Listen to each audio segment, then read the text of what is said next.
سارے عرب قبائل جمع ہو کے یک بار کی انہوں نے حملہ کر دیا مدینہ طیبہ پہ.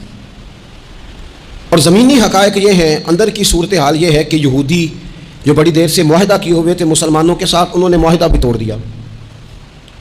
منافقین مدینہ طیبہ میں جو بڑا اظہار کرتے تھے ظاہری جملوں اور لفظوں کے ساتھ، وہ پیچھے ہو گئے.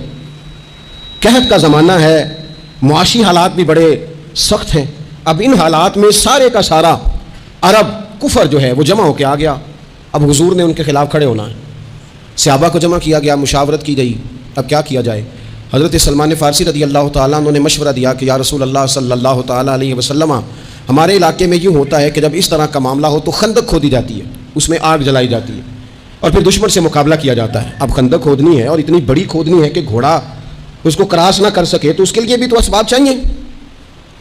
یعنی اندر بھی حالات اس طرح کے نہیں ہیں. جو مدینہ طیبہ کے اندر جو آبادیاں موجود ہیں وہ بھی سارے ظاہری طور پر ساتھ چھوڑ چکے ہیں. حضور نے فرمایا کھودو بھائی خندق. کیا غریبوں کے بچے صرف دکھ اٹھائیں گے؟ مسکینوں کے بچے صرف دنیا میں دکھ اٹھائیں گے؟ حضور نے لوگوں کی اس بات کو غلط کیا. جس طرح باقی لوگ خندق کھودنے میں مشغول تھے، اللہ کے رسول خود بھی مشغول ہو گئے. لوگ جیسے اندر سے مٹی اٹھا اٹھا کے خندق سے باہر لاتے تھے، نبی کریم بھی اٹھا کے باہر لاتے. جتنی محنت دوسرے کر رہے تھے حضور اس سے ڈبل کر رہے.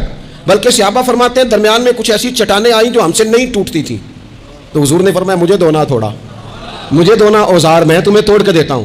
حضور نے باقاعدہ عملاً اس میں کام کیا. اور جب ہم نے کہا نا یا رسول اللہ ہم نے تو بھوک کی وجہ سے پیٹ پہ پتھر باندھے ہیں، تو حضور نے کپڑا ہٹا کے کہا تم نے اگر ایک باندھا ہے تو میں نے دو باندھے ہوئے ہیں. عملاً حضور نے حصہ لیا. ایک مہینہ پورا مدینہ طیبہ کا محاصرہ کیے رکھا کافروں نے، اور کڑاکے کی سردی، حالات اور طرح کے. ان سارے حالات میں یوں ڈٹ کے میرے رسول کریم نے مقابلہ کیا، یوں ڈٹ کے مقابلہ کیا کہ وہ جو آئے تھے نا مہینہ پورے کے لیے اور سارے جمع ہو کے آئے تھے، نتیجہ یہ نکلا کہ وہ ایک دوسرے کو برا بھلا کہنے لگے.